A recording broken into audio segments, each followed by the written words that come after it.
Good evening.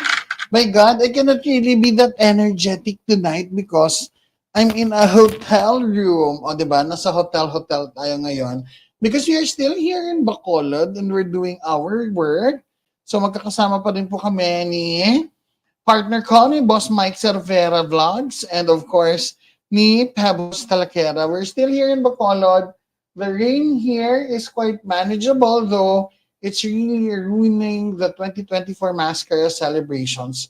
Kasi talaga guys, pabugso-bugso ang ulan dito. At malakas siya. Malakas siya, then titigil siya, then lalakas siya ulit. So, talagang tuloy-tuloy siya, no? Pabugso-bugso. That's why ngayon, medyo malungkot ang Mascara Festival because this is also our first year na nagmaskara kami na sobra-sobra yung bagyo. As a matter of fact, no pala, noong 2022 pala, bongga din yung bagyo. Actually, na-stranded pala kami dun sa Aklan while we were on our way to Boracay coming from Bacolod. So ito talaga yung bagyo season and usually the strongest storms are coming in of the month of October. Kaya mag-ingat po tayong lahat. And it's just crazy because regardless of all efforts being done by the government, kahit gaano kalaki yung budget na nilalaan for flooding, to at least manage it or to at least control it. But, you know, when nature strikes talaga, ibang usapan na yan. Hello, Madam Cheyenne Patrice. Good evening, Bim Bim Vlog.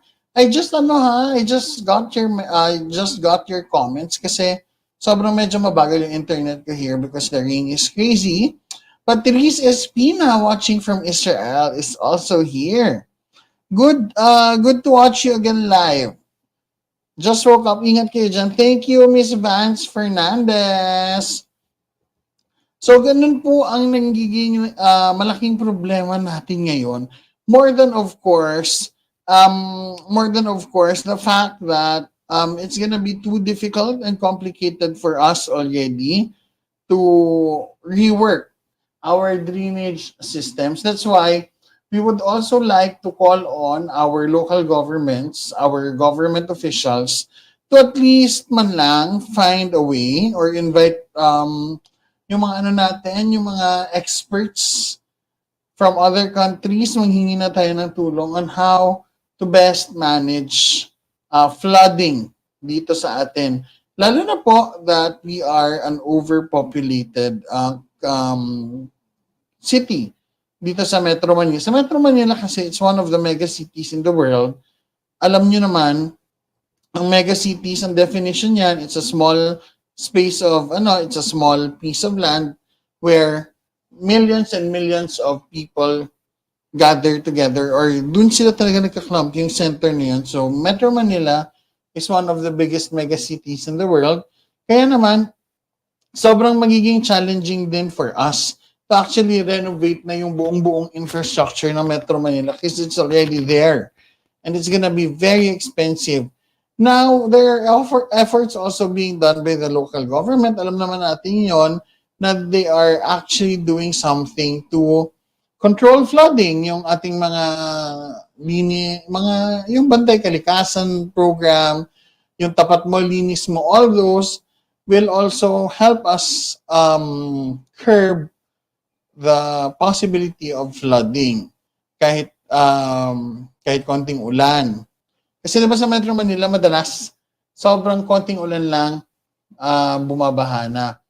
But another thing here is we have also to remember na ang flood control projects can only do so much. And it has just started.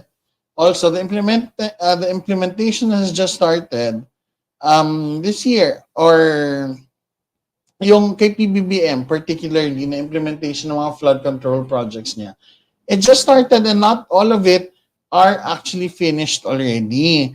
But in cases like this, na ganito na talaga kalakas ang bugso ng ulan, there are heavy rainwaters being brought by typhoons coming in of our country. At hindi lang po kasi ito isang bagyo. As a matter of fact, nakita ko kanina sa balita na may kasunod pa siyang bagyo. And parang may balak pang bumalik si Christine. May balak pa siyang mag-U-turn. And maminsala ulit dito sa ating bansa. 'Di ba? Ang pagbabaha now, okay, ang pagbabaha now is more than just because we don't have a good flood system. 'Di ba? That's already a fact na wala pa tayong ganun. Kaya nga si PBBM, it's also one of his projects na pinaprioritize yung flood control systems natin because it will also help us a lot in controlling the flood. But we are still far from reality. Yun yung katotohanan doon. It's not an overnight work. The problem is much, much bigger.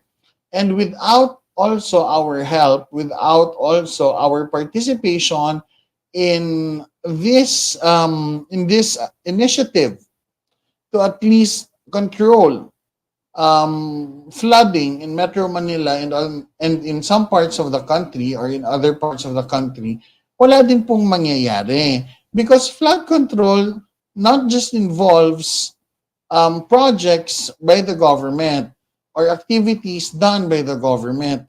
It also requires our 1,000% participation. Most especially that what we are dealing with is the force of nature. 'Di ba? Dahil kalikasan po ang kalaban natin. This is not just simple politics. Nasusuportahan lang natin tong isang kandidato dahil maganda ang plataforma niya. 'Di ba? There will be no candidate who will ever run for the position and will tell you na kaya niyang patigilin ang pagbaha because that's just impossible. 'Di ba? No one can really control flooding. What we can do at the most is to actually mitigate the effects, 'di ba? The harsh effects of flooding. Alam niyo guys, itong climate change, it has been a very, very old topic. And the world has been talking about it ever since. Pero ang nangyayari, walang nangyayari. 'Di ba? Walang nangyayari because not all people, not all human beings are responsible enough to also take care of Mother Nature, of Mother Earth. Lalo na po dito sa Pilipinas, ang pagkawala po natin ng disiplina, and you cannot deny the fact that the Filipinos needs more than change, okay? 'Di ba? We actually need to develop good habits to also make this country a successful country in all ways possible. Sa lahat ng paraan na pwede, sa lahat ng paraan na kaya. 'Di ba? Hello, Mami Terry. Mami Terry is here. Sobra-sobrang binubuhos na ulan, sabi ni Siya Patrice. Laking problema talaga. Di nakakatulong yung batikusan kong parahan ang nakaraang admin at ngayon. Yes, this is not about politics. We are facing one of the major calamities that we can ever have. 'Di ba? Probably this 2024, ito yung pinakamalala. Imagine, Bicol, suki naman talaga ang Bicol ng mga bagyo because it's in that area kung saan nabubuo ang mga bagyo. And lagi talagang may bagyo dyan sa area sa Bicol. But we really never saw Bicol flooded. At least not most of the time kahit nandun yung bagyo. But ngayon talaga nilubog ang Bicol region ng bagyong ito. It's because of the amount of rainwater that this storm brought. 'Di ba? Dahil sobra-sobra po talaga ang tubig na dinala. And now, because we have so much rainwater, and the Bicol region also, suki yan ng mga mining sites, yan ng mga quarry, suki yung probinsya na yan ng mga illegal logging, illegal loggers. That's why it also brings devastating effects to the region. Kasi nga, kasalanan din naman po ng tao. Remember na ang Bicol region ay also napapalibutan din ito ng mga kabundukan, napapalibutan din ito ng mga gubat, napapalibutan din po ito ng mga low-lying areas na napapagitnaan ng mga bundok. 'Di ba? So if you really think about it, when it starts raining and with the amount of rainwater that we are also getting right now, particularly sa bagyong ito, imagine nyo na lang kung may mga quarry sites dyan or may mga mining sites dyan, and also you have illegal logging, um, the trees cannot really hold the water together anymore. 'Di ba? So the soil also weakens. Kaya uso din ang mga landslide. Every time there are storms as strong as this na talagang sinasaturate niya yung lupa, pinapalambot niya ang lupa. Hi, Miss V. Soriano. It's all about discipline. And it's so ironic when I talk about discipline kung ganito lang din naman ako kataba, di ba? O, unahan ko na kayo sa mga bashers. I know that it's weird for me to talk about discipline because you do not also see it in me. O, di ba? Yun yung sasabihin nyo. But discipline in a sense na sana maging responsable din tayong mamamayan. Lalo na sa mga basura natin, sa mga kalat natin, that we do not just simply throw it away wherever and whenever we find it comfortable to do. Diba? We should also be responsible in segregating our trash and as well as helping Mother Earth also recover because grabe yung energy consumption natin. Diba? Yung mga hindi nyo ginagamit na mga ilaw tapos patuloy na nakabukas lang or yung aircon nyo na walang patayan. Not because you can afford it means you will do it all the time. Na yun yung lagi nyong gagawin. Diba? Because all those, the way energy is being generated in order for us to live a comfortable life, nagsasuffer po ang ating kalikasan. Nagsasuffer po ang ating Mother Nature, yung ating Mother Earth.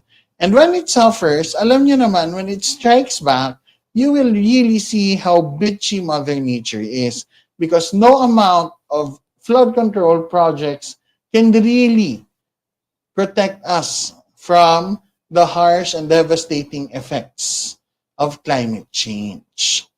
Diba? But all people here, lalo na in social media, of course, those who do not understand or those who does not really have a concept of being sensitive wants to always make it political. Na parang pati ang mga bagyo ay isang political move ng kanilang hindi kasundong politiko, di ba? Those politicians that they don't like, talagang maghahanap sila ng butas for something like this na gagawing issue at ibabato dun sa government official na yon. And this time nga, ito nga nakikita natin ang flood control projects ni PBBM that they want, again, to make an issue out of because nga daw, billion-billion ang ginastos, but still we are experiencing flooding. Diba, if you really think about how stupid that logic is, gusto mo ba na yung bilyong-bilyong pisong flood control projects would easily make our country flood-free? Huh? Even Bicol is suffering, Batangas is suffering. So what could be the reason for that? It's because tayong mga Pilipino, hindi nga tayo sanay sa mga research. We really don't care. As a matter of fact, it's not in our culture that when we build something, we also think of Mother Nature. Diba? Kaya alam nyo guys, when I moved to General Trias, Cavite, dito sa Cavite good evening, Madam Liara Bronner. Of course, Madam Rachel is here also. When I moved to General Trias, Cavite, natutuwa ako because our local government unit, yung mayor namin, si Mayor John Ferrer, before even building all the mega infrastructures or the mega projects, because if you go to Gen 3 now, General Trias, Cavite will be the future home of the biggest SM in Calabarzon. It is also the future home of the best housing development projects by the country's top real estate developers. Ayala is already there. Andun din po si Mega World. Andun din po sa amin si Federal Land. So all those mega developments from the top developers in our country are happening right now in General Trias, including the construction of several road networks, particularly po yung CBTEX and yung CALAX. But before all these happened, alam nyo, nakakatuwa because Mayor John Ferrer, our good mayor in General Trias, Cavite, he already spearheaded the development of our flood control system. And this flood control system, he made it a requirement for all these mega developers to also think about nature, to not go against nature, to just simply follow the design of nature when it comes to where water will go when it rains. That's why yung mga developments po dito, they really thought of yung how do we say this? Yung pag-integrate nila ng drainage system to the natural to our natural streams and the rivers around General Trias City. Kaya naman, Cavite is also greatly affected. As a matter of fact, yung area dun sa CAVITE where our restaurant is also greatly affected. Bumaha doon. But, konti lang naman. Hindi naman sobra-sobra yung baha sa CAVITE sa area ng restaurant namin. But in other parts of CAVITE, lalo na yung malapit po sa dagat, grabe din naman yung baha. So, yung sa gentry na house ko, bumaha po siya. Yes, pero street level lang. 'Di ba? Hindi po siya bumaha hanggang sa bahay. Hindi po siya umabot sa bahay. Yung baha doon lang sa gutter because of the heavy rains nga and of course nagpakawala din yung ng tubig ang several dams that we have around Cavite and Metro Manila. Nagpakawala din ng water just so they can protect also of course the integrity of the dam. So tumaas yung tubig. Dumami po talaga ang tubig. Sobra-sobra that it also flooded our streets. But again, in our area in General Trias, we have a really good drainage system because lahat po ng drainage system na yun na sinasabi kong maganda ay ginawa even before the infrastructures are there. 'Di ba? Nauna po ang drainage system, yung magandang drainage system, bago po yung mga infrastructures. Bago po yung mga malalaking developments. And that is very difficult already to replicate in Metro Manila kasi sa Metro Manila, flooded na po tayo. Sobrang dami na pong infrastructures na nakatayo doon. So renovating a specific or a certain drainage system somewhere or anywhere in Metro Manila would entail a lot of work. 'Di ba? And that is what you also have to understand. But how can we rehabilitate those drainage systems? Kung sana lang po may disiplina din ang mga Pilipino, hindi din po sana nila hinahayaan ang kanilang mga basura na basta-basta na lang itapon sa mga kanal. Alam nyo, you cannot deny this fact kasi every time naman you go through or you go around Metro Manila and may makikita kayong mga estero, punong-puno ito ng basura. I'll give you one example, yung estero de Binondo. Diba when you go to Binondo, itim na itim, diba ang kanyang estero doon, tapos ang daming basurang nagkalat, sobrang dumi. Also, another one, just right across Makati Med. Diba may creek doon, right across Makati Med, na ang baho din, itim na din yung tubig and it's also super dirty. It's because wala pong disiplina ang majority sa atin. We just want to consume and consume and consume without giving back to Mother Nature. Yan po ang totoo nating problema. Ang totoo po nating problema ay tayo. We cannot really blame government officials easily because of things like this happening to us. Our country is prone to typhoons because we are in the Pacific Ring of Fire. We are inside the Pacific Ring of Fire and we are near the equator. As a matter of fact, in Al Jazeera, in 2024, in September 2024, when a bad flood also hit Metro Manila, meron pong someone from, wait. Okay, ito.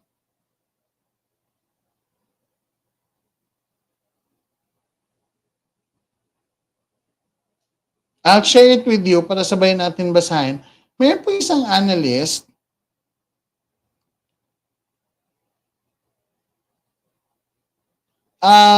may isang environmental geographer, Timothy Cipriano from the scientist group AGHAM and the Philippine Normal University. Sabi niya, let me share this with you just so you see it. The Spluker, hello, good evening. Mami Terry, thank you. Oo nga, mag-like kayo.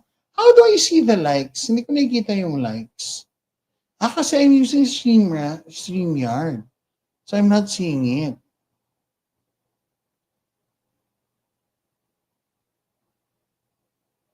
Bakit kaya magsisisihan, di ba? Ito sabi ni Timothy Cipriano from the scientist group AGHAM, sabi niya, no amount of engineering can completely control floods. Diba? No amount of engineering can completely control floods. We might be able to control street level flooding, but we have neglected the overflow from rivers and coastal areas. Diba? You agree? So, a lot of us are saying na ang dami dapat nating madami talaga dapat tayong magagawa with the billions of pesos na flood control projects. But again, no amount of engineering can really control flood simply because itong kinalalagyan natin ngayon, yung posisyon natin sa mapa, itong bansa natin is really prone to typhoons and a lot of typhoons all around dati nahuhulaan natin, 'di ba? Hindi naman to all year round. But then dati nape-predict natin, alam natin na pag June na typhoon season na 'yan, rainy season na, 'di ba dati? Kung naalala nyo, usually June 'yan papasok, rainy season. But lately it has already changed. Nag-iba na yung schedule ng mga bagyo-bagyo sa atin. It's because the weather is changing, the climate is also changing. And ito na talaga, nararamdaman na natin ang severe effects of climate change. 'Di ba? Yung climate change that a lot of us has been neglecting over the years kasi parang hindi naman natin naramdam. But always remember that our concept of time is different from the concept of time ng ating planeta, ng ating Mother Earth. 'Di ba? So, guys, ito lang yung masasabi ko for those who are actually pointing their fingers at the government. Ang tanong ko lang sa inyo, if you really want to go that way to point fingers, I can only say this. PBBM is working really hard addressing the situation. He's really on top of everything as the president. And of course, our vice president is expected to assist him, diba? To be there to at least facilitate relief operations or help with the relief operations. But instead, we see our vice president, diba, attending a wedding. Okay? Attending a wedding ng dating mayor ng Cebu City na si Mayor Rama. She's there attending a wedding. The other sakuna, the latest sakuna that we had, she left for Germany. If you want to go that way, for those who wants to tell me or to tell us that there is a way to actually control flooding, and that is through the proper utilization of the flood control funds that were allocated, well, you also tell your vice president, please, to be sensitive enough to know the situation of our kababayans. At hindi lang puros tao niya sa OVP ang kumikilos. Diba? And you will defend her pa na parang, she doesn't need to be there. Anong gagawin niya? Siya ba talaga ang susulong sa baha? No. We know that you are not stupid people. So, in times like this, please do not act stupid. Kasi a lot of you are actually smart people, but you're just trying to find words to defend VP Inday. Why are you defending someone who cannot even represent, okay, who cannot even represent the 32 million Filipinos who voted for her? Or at least a fraction of that 32 million who now is greatly affected by all the flooding happening around. More than anything, what we want to see is a working vice president. A vice president who actually cares for the people and not a vice president who hates the administration just because she feels like she is being attacked and just because she's just too busy defending herself, she cannot anymore take care of her greatly affected kababayans by this typhoon. So if you want to go that way, I also have a question for you that I think deserves an answer. Why is the vice president not present in any activity that will help our kababayans in Bicol? And the anointed son of God, Pastor Kibuloy, I thought he was powerful enough to stop storms, to stop flooding, or to stop any earthquake from happening. But why is your anointed son of God very powerless now? Andun siya, naghihimas ng rehas sa kulungan.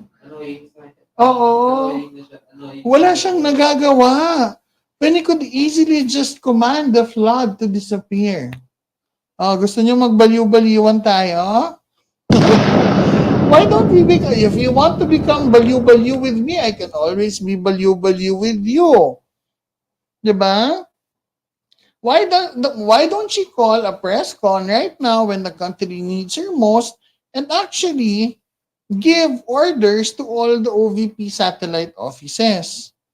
Or coordinate with all OVP satellite offices on what they can possibly do. I think this is the best time for her to call a press con.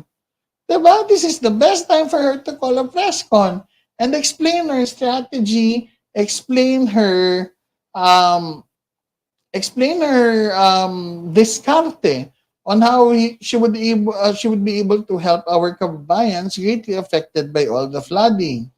Bakit kung kailan kailangan niyang magpa-press con to make people at least feel her presence? Bakit walang press con? Hi partner! How are you? Thank you, thank you.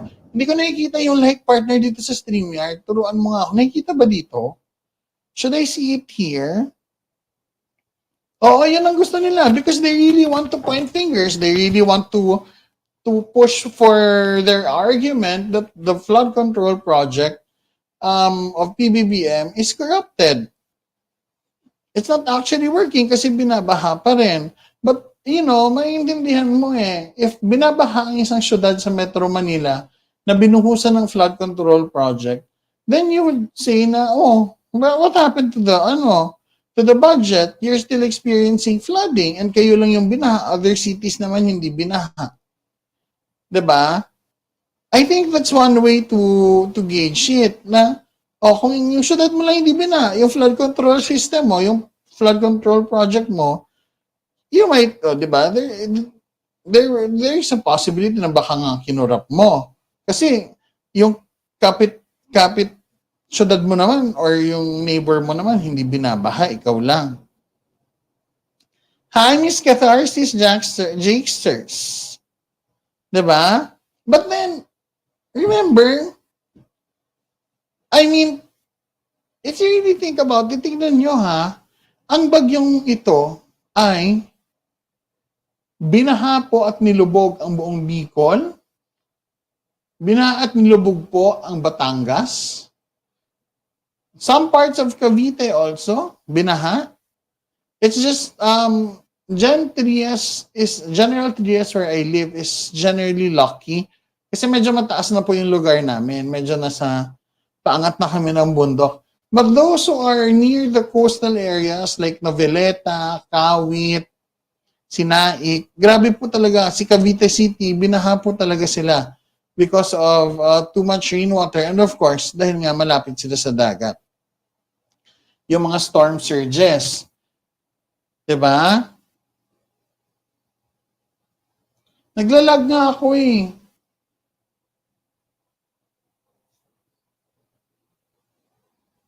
Naglalag ako, no?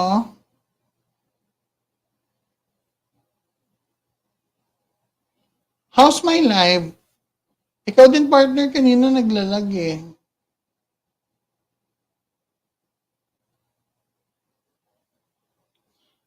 Okay lang ba? Okay naman?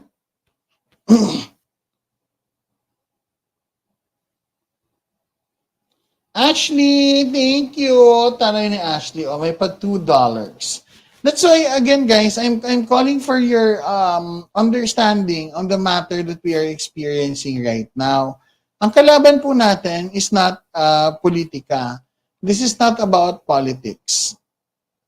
Diba? This is about us actually participating and also contributing to lessen the effects of climate change, lalo na dito po sa bansa natin sa Pilipinas. We have been experiencing a lot of illegal activities, particularly in our forests. We have been experiencing a lot of illegal activities, particularly in the mining industry. All these contributes to what we are experiencing today. It might not have been felt, the direct effect of it may not have been felt immediately, but definitely our generation is feeling it. Diba? So now, I really want to understand. We are already in this situation. Ay, taray, hindi nagpakabog. Miss Vance Fernandez, $10. Ganun lang yon. Palakpakan. Miss Vance Fernandez, thank you. I really want to understand if you want to make this political, if people like you defending the Vice President wants to make this issue political, then let me ask you a question. Bakit wala pong pa-presscon si VP Sara? I think this is the perfect time for her to hold a presscon. 'Di ba? Itong panahong mga ganito, magpa-presscon ka para palakpakan ka ng Pilipino. 'Di ba? Saludo sa iyo ang Pilipino kasi tumutulong ka, maybe not us. 'Di ba? But at least there will be Filipinos who will really appreciate the help. Lalo na sa panahon ngayon na sobrang kailangan nila. So, alam mo, nagkaroon din na kami ng dilemang ganito. Kami mga vloggers, before, when we were helping, ako kasi, my standpoint is, if I'm helping someone or if I'm helping people, I really don't want to broadcast it. So kahit yung mga namin, yung mga personal naming mga charity works ni Baby Boy, hindi namin siyang ginagawang content. We don't vlog it. I don't also want to show the faces of those people we are helping na parang magmukha silang kawawa. We don't want to earn from their situation. We do not want to earn something from their dire situation. So, dun ako before. Dun ako nang gagaling na tutulong ako pero i-content kita kasi magandang content, maraming manonood, kikita pa ako. Mas malaki pa yung kinita ko kaysa tinulong ko sa'yo. 'Di ba? So, that's the thing. Yun yung yung dilemma ko before. But also, sa kabilang dako, if you are helping and you really want to also inspire others to help, I think it's also good for you to make a content out of it. Diba? Gawan mo din siya ng content so that you'll inspire people as well to extend help like you do. So you have to spark change. You have to be the change you want to see in the world, sabi nga nila. Pero alam mo, pag public official ka, di ba? Pag public official ka, you really do not have a choice because it's not a choice if you'll help or not. It's part of your mandate to help people. Di ba? Kasama po yan sa trabaho nyo. Kasama po yan sa posisyong hawak nyo ang pagtulong po sa inyong mga kababayan. So, if you are in a wedding, for example, doon sa Cebu, well, not really an example kasi this is a fact. Nung nagbaha po, nandun po kayo, VP Inday, sa Cebu attending a wedding, you can still attend the wedding, pero sana after the wedding, nagpa-emergency meeting ka or nagpa-emergency press con ka. Diba? Kung saan pwede mong ilathala sa aming mga Pilipino ang plano mong tulong para sa mga nasalanta ng bagyo. Diba? Para ipaabot din sa aming mga Pilipino na merong aksyon ang inyong opisina knowing that you have an office of the Vice President in all parts of the country. Diba? Kahit saang bahagi o parte pa ng Pilipinas, alam namin na meron kang Office of the Vice President. And that's actually a very, very good place where you can pool all the donations, sana.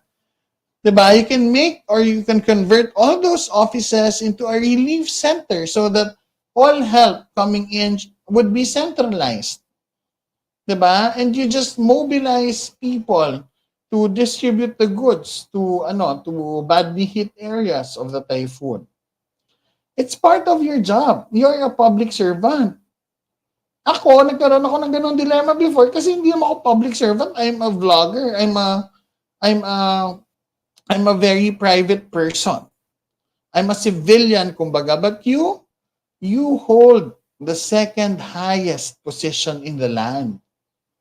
Ano ba naman yung magpa-press con ka just to assure your kababayans and your supporters that you are actually doing something. Diba? Huwag mo i-explain kung anong ginagawa mo. Kung ayaw mo i-explain, baka sabihan mo kami sa press con mo, I forgo the opportunity to discuss how I am helping typhoon victims, Your Honor. Baka maano tayo, I forgo the opportunity to discuss. Ay, di ba? I forgo the opportunity to discuss. Diba? That's the thing eh. Kung ayaw mo to go into detail, at the very least, you have a message. You have a message of hope for those who were badly stricken. Ano ba naman yung sabihin mo sa press ko na yon na nakikiisa po kami sa inyo, sa lahat po ng nasalanta. Huwag po kayong mag-alala dahil ang tulong po ay malapit na. Diba? Ang tulong po ay papunta na po sa inyo. Hindi po namin kayo hahayaang maghirap, magdusa sa inyong dinanas dahil sa bagyong Christine. Diba? How difficult is it to make your supporters feel that you're there? Diba? Magpaano ka? Magpasiklab. Magpa-present ka naman. Diba? Magpaano ka?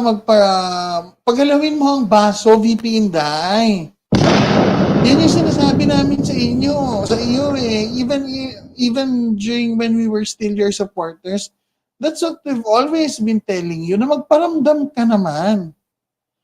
Diba? Hindi kayong magpaparamdam lang para awayin mo yung mga kongresistang bumabati ko sa'yo.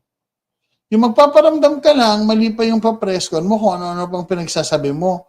Napagkamalan kang tuloy yung balyo. Alam mo, kanina may balyo dito sa baba kasi naaliw doon si Mother Pebble, so tinawag siya nung guard ng hotel. May balyo kasi dito na sobrang nakakaliw naman, hindi naman siya nananakit.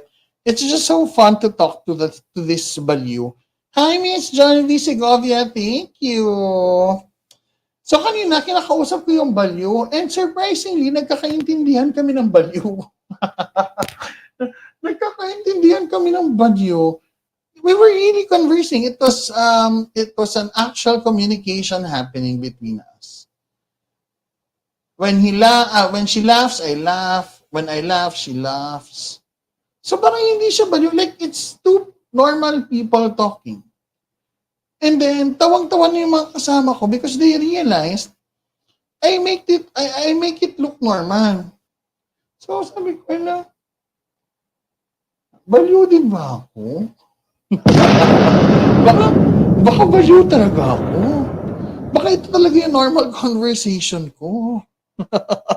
Diba? Baka ito talaga, kasi maybe I'm really like this. So, pumasok din sa utak ko si VP Sara, baka nasupportahan ko siya before because I can relate. Hala. Mapacheck up na ba ako? Oh my God, I'm so scared. Ito na ba talaga to, Lord? Is this your way of telling me, uy, hindi ka matino, baliw ka din. Kagaya ng VP mo dati. Charot lang. But really, it happened kanina and I was just enjoying my time talking to that, talking to that mentally deranged person na dito lang sa hotel na ginagawa din namang katuwaan ng mga tao dito because ano talaga siya, baliw na hindi nananakit. 'Di ba? At hindi siya madumi, hindi din siya nambabato ng kung ano-ano. But then, ang kabaliwan kasi nilulugar, lalo na kung may posisyon ka sa gobyerno. Everyone or anyone can be crazy at some point. 'Di ba? We can all be crazy. We're all crazy about love. 'Di ba? Nababaliw tayo sa pag-ibig. Nagiging tonta, nagiging tarantado when we talk about love. But when we talk about the country, sana man lang, you spare us from your kabaliwan, di ba? Sana man lang, just for once, wag kang maging baliw. Wag kang maging saraulo. Di ba?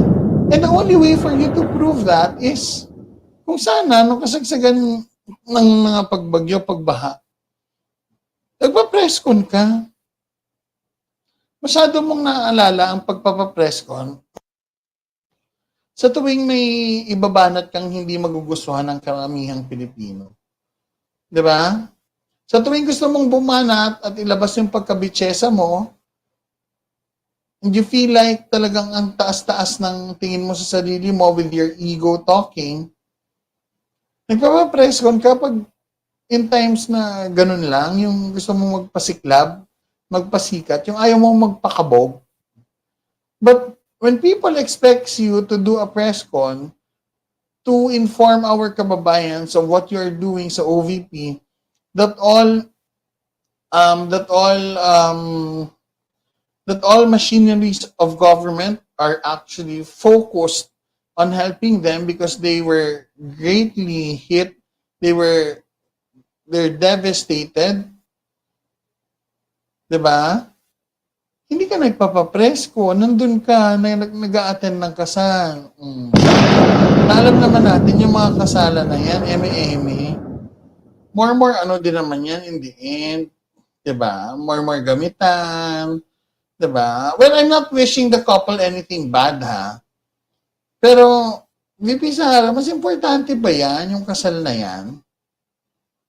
Mas importante ba yung kasal na yan? Kesa sa iparamdam mo sa Pilipino na may ginagawa ka at may tulong na darating para sa kanila.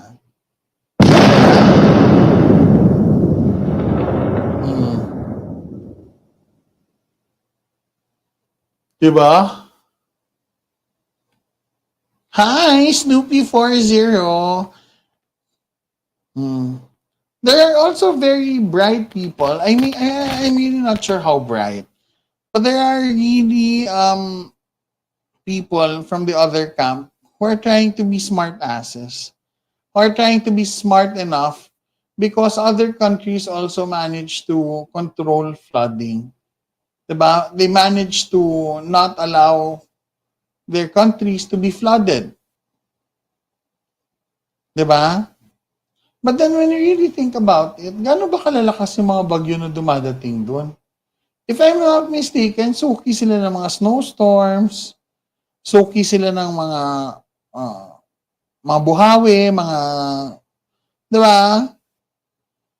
But us kasi sa Philippines, suki, Japan, Philippines, Japan,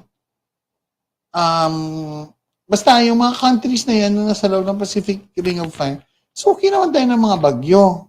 Eh si Japan nga, kung bumaha sa kanila, sobra-sobra. Si China, pag bumaha sa kanila, sobra-sobra. And they're big countries, malalaking mga bansa po yan. And they're rich, mayayaman. May nakita ba kayo sa kanila na nagsisihan? Or nagsabi na yung flood control project hindi gumagana?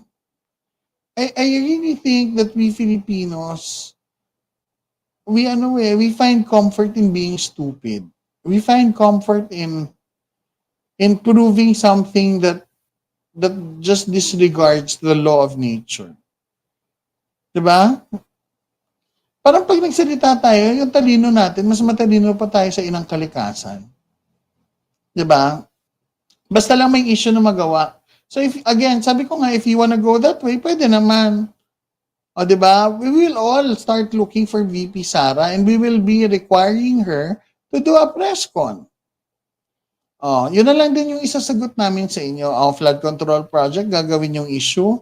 Dahil sa baha, ang dami nang namatay, ang dami nang nagugutom, flood control project pa rin issue nyo.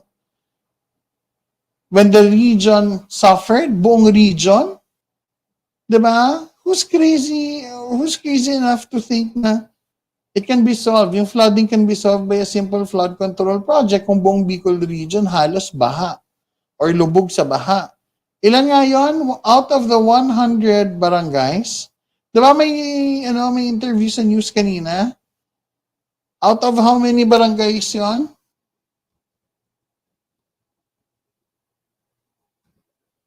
Search natin.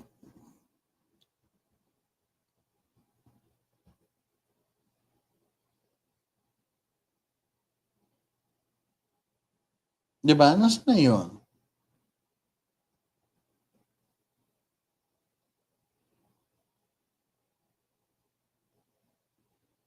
Basta, halos lahat sa area nila binaha. Lubog sa baha. Nakita nyo ba ang sitwasyon sa Tanawan? Diba? Kamsur or hardest hit. This was when? Today to October 24.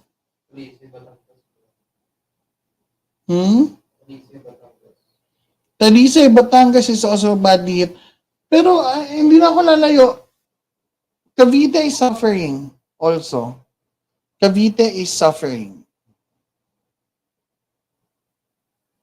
Oo, Talisay din, partner. Grabe ang ba? Naawa nga ako, grabe. 18 na, no, yung body count of dead people. Diba? Mas importante para sa kanya kasi kakampi niya. Ilan na lang daw sila eh. Ilan na lang ba sila, partner? Nabibilang mo ba?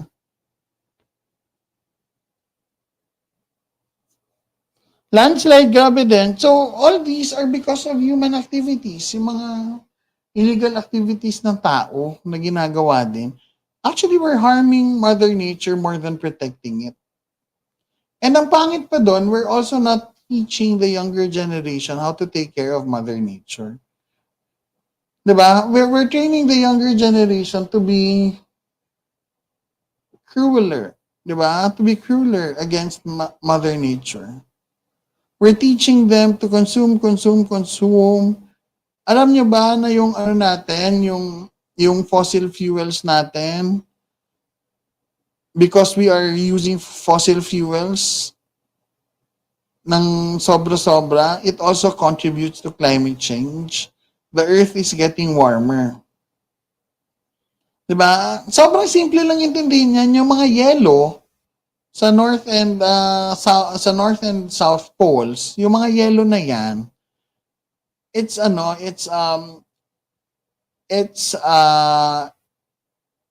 sobrang laki. Okay? Sobrang laki niyan. Ngayon, dahil the earth is getting warmer, natutunaw siya. At ano nga nangyayari? Dahil natutunaw siya, ano nangyayari? Tumataas po ang ating yung ating sea level. Ngayon, pag tumataas ang ating sea level, yung mga areas, particularly, o sige, dito sa Pilipinas, particularly in the Philippines, yung mga areas na to, areas which are below sea level, mas madali na po silang bahain ngayon. Mas madali na po mag-pool yung tubig sa area na yon. Diba? Idagdag mo pa dyan, dito sa Pilipinas, yung rapid urbanization natin, yung rapid development of infrastructures that does not, okay, that does not follow, that does not follow the guidelines on how to build their drainage system or where to properly connect it. Diba? Hinahayaang substandard, you're taking advantage of the drainage system, gagawin na lang substandard yan. Ito po ang nangyayari. Diba? Oh, sabi ni Miss Naira Buhner, kahit daw sa Switzerland, hindi na din masyadong nagsusnow. Iba na nga ang climate, iba na nga yung klima. And tayo na lang talaga ang magsasuffer nito in the long run. Because as I've said, as I've mentioned, no amount of flood control project can ever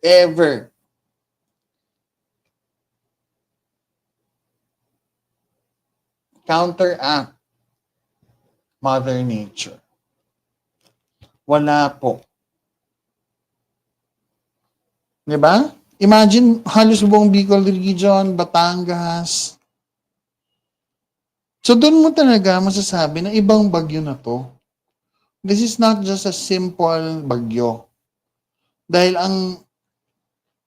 ang dala nitong tubig ay sobra-sobra. Diba? When Ondoy happened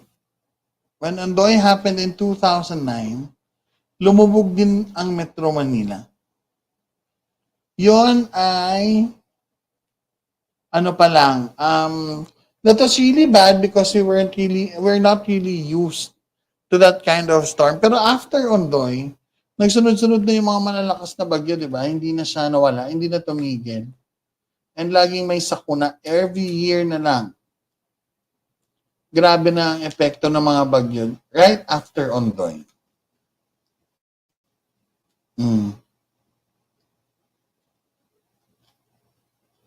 Diba? Parang magkakatotoo, Madam Shay, maging water world ang mundo. Nakakaloka. Parang magiging water world na nga tayo. Baka next content ko, malasang kay Jan na.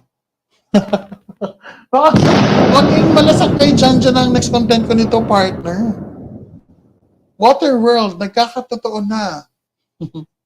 Atlantis, nahanap na. Atlantis. Muling luluwog. Oh, ganun na mga kontenta natin. Buong Pilipinas bumuhos yung palang 2 buwan na ulan. Ah, talaga? O diba? Can you imagine? 2 buwan na ulan.